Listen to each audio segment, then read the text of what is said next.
पवित्र शास्त्र की पुस्तक यूहन्ना अध्याय 16 पद 5 से 15 तक, जहाँ पवित्र आत्मा का आगमन और उनकी कार्य के बारे में बताया गया है।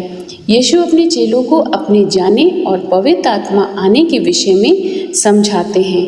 यह भाग उस समय का है जब यीशु अपने क्रूस पर चढ़ाए जाने और पिता के पास लौटने की तैयारी कर रहे थे। चेलों के लिए यह बहुत दुख और चिंता का कारण था, लेकिन यीशु उन्हें विश्वास देते हैं कि उनका जाना उनके लिए वास्तव में लाभदायक होगा। यीशु कहते हैं कि यदि वे ना जाएं तो सहायक अर्थात पवित्र आत्मा उनके पास नहीं आएगा, परंतु यदि वे जाएंगे तो उसे उनके पास भेजेंगे।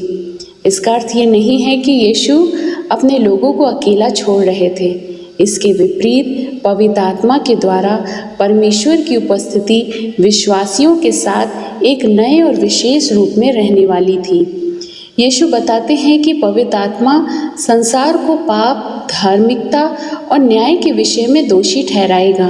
पाप के विषय में इसलिए कि लोगों ने यीशु पर विश्वास नहीं किया, धार्मिकता के विषय में इसलिए कि यीशु पिता के पास जा रहे थे, और न्याय के विषय में इसलिए कि इस संसार का सरदार दोषी ठहराया जा चुका है।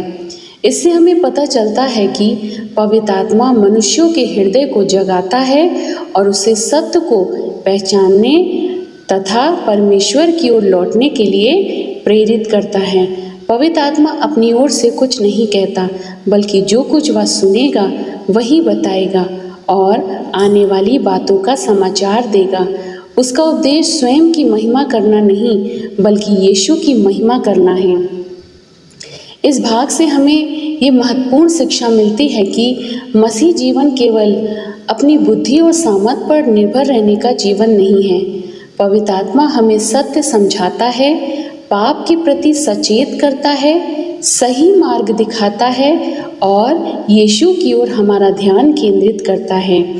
इसलिए हमें पवित्र आत्मा के मार्गदर्शन के लिए प्रार्थना करनी चाहिए और परमेश्वर के वचन के अनुसार अपना जीवन चलाना चाहिए। जहाँ पवित्र आत्मा का कार्य करता है वहाँ सत्य प्रकट होता है, मसीह की महिमा होती है और विश्वास मजबूत होता है।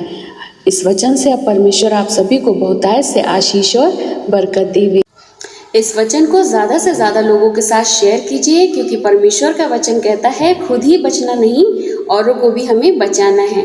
God bless you. आमीन।